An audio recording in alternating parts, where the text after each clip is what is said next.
Steamwheeler fans, are you ready for another episode of the Steamroom? I am. Corey Ross is, because he's the head coach. We're going to get in a little steam on, and oh my God! Corey, what the hell? Willie? What? Get out of here, dude, Willie. I thought you were in mothballs, dude. You don't want to talk Come on to you? in, Corey. Gee. What's next, man? Oh, man, that was crazy. Who's coming out of the steam room? That's what I want to know. Okay, bye week. Some players went home, got to see their families. You got to see thousands of hours of film.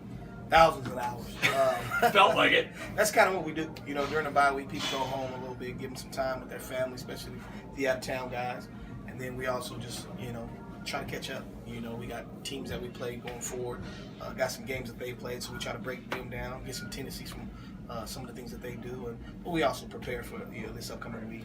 Played Kansas last week, so we want to do some things. Yeah, definitely. And of course, back-to-back games with Kansas City, so that'll be interesting. You guys both know each other by now. But I want to talk about gyms, because we're not like Jim Albrecht, your host, but gyms as in get your muscle on. This is the top shape gym, one of many in the Quad Cities. This one, of course, on 30th Street in Rock Island. But I want to know, when you were playing ball for the Nebraska Cornhuskers, man, if I walk into that weight room, am I like, state of the art, a Nebraska legend, and love that we got Scott Frost back. So some of you Iowa haters that see me every weekend at the games, we're gonna be back. Don't get it twisted. We're gonna get back on top.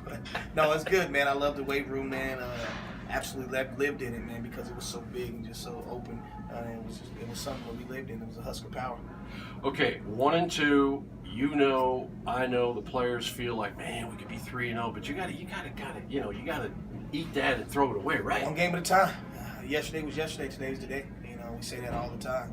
I know we see it. Everyone has seen it. You see some things and mistakes that we did make in those first two games, and putting together a full fourth-quarter game last week, and they saw the potential what this offense can do and what this team can do in general.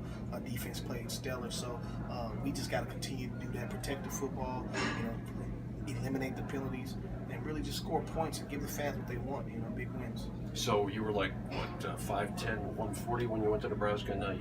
I wish I was 5'10", but appreciate it. That's making me feel good. 5'10" is that's bulking up and stuff, man. Oh, man. I was about 5'7" when I was in college, about 205 pounds.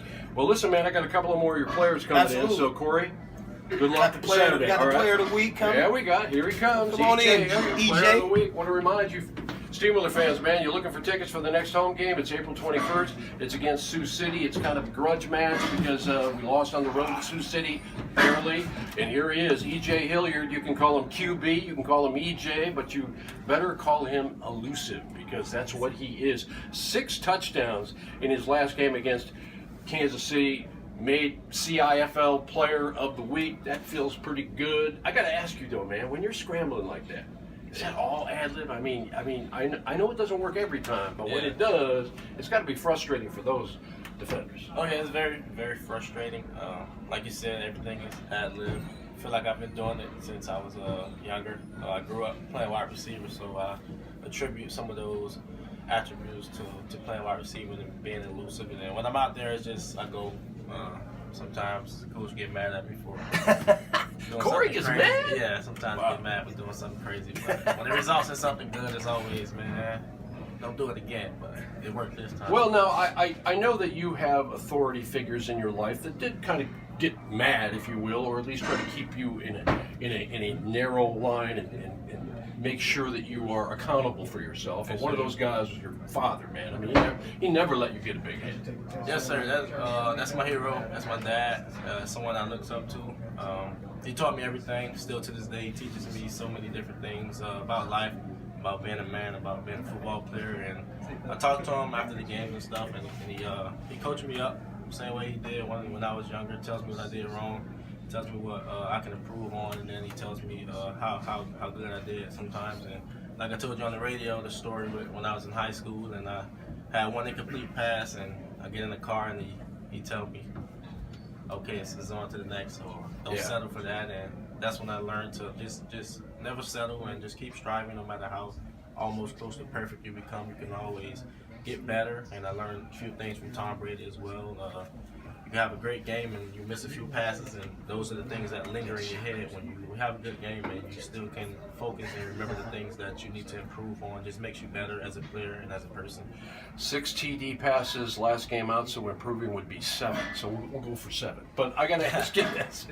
You've been around the world now. Football has taken you places. You played in Europe last year. Yes, sir. And you're in Germany, and it's Oktoberfest. Yes, sir. And, that's kind of like Woodstock with beer, isn't it? What is it? It's kind of crazy. It's crazy. One of the most craziest things I've been a part of my life is. Did you have to wear the whole deal, man? The outfit and everything? Yeah, the lederhosen. You have to wear like the leather trousers, the leather shorts. And I didn't have the correct boots on, but it definitely was a fun experience. It's a small area and there's so many people. It feels like a million people in one area, but it was definitely a great experience. Definitely something I will remember for the rest of my life. EJ styling in leather, but not the kind that you might imagine.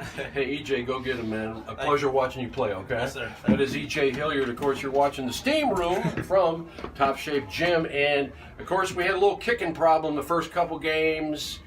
The kicking problem is over, ladies and gentlemen. Jacob Stetz is coming in here right now. Actually, he's basically attending classes down the street here at Augustana. Okay, I'm going to start with this. First of all, thanks for joining the team, man. You took Corey's heart rate down like a lot. So, you missed one PAT in your entire college career? Yes. What the hell happened, man? What, I mean, come on, man. It got blocked, actually. Oh, okay. Well, that's not your fault. Some could argue it was too low, but Okay. we'll go with a block. So, what was your feeling like coming and playing? I mean, you played, hell, you just finished Augie football, right? So, Yeah. so now you're eligible to play with this. You walk out into the Tax Slayer Center, you see like all those people. Yeah. That's probably a pretty big crowd for you, right? Yeah. Oh. So, what did it feel like, man? It's a completely different feel with like just the crowd being like right there. You can interact with them. Yeah. And, like you can hear what they're saying. It's a lot. Obviously, it's a lot bigger than Augie. Everything's closer. Everything's louder. It was just a great experience. I was excited to be And now everything's narrower, too, right? It's, as far as those uprights. So, Yeah. how much practice did you put in before that first game? Because you were money, man. Well, actually, that was the third time I've touched an arena football, Really? and the first time I've kicked since the season. So, Whoa. Yeah. So you're going to get better, is what you're saying? hopefully, yeah, that's the goal. So what do you study? What do you study at Augustana? Pre-med. Whoa. Yeah. Pre-med. So what like 15 years down the road? I mean, you're in your doctor's office. You got a picture of you kicking the game-winning field goal in the CIFL championship game or whatever it is. What are you going to be doing? What's your dream? Hopefully, like a PA, physician assistant.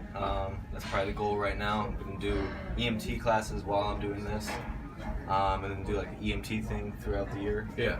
and then graduate school after that. Wow. Do you have time for a girlfriend or anything, man?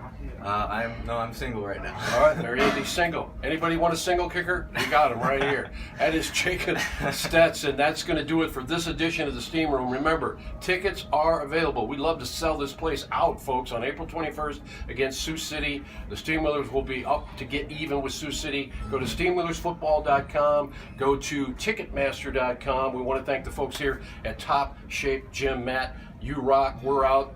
Willie's still scaring the hell out of me. Willie, is he gone? He's gone. All right, man.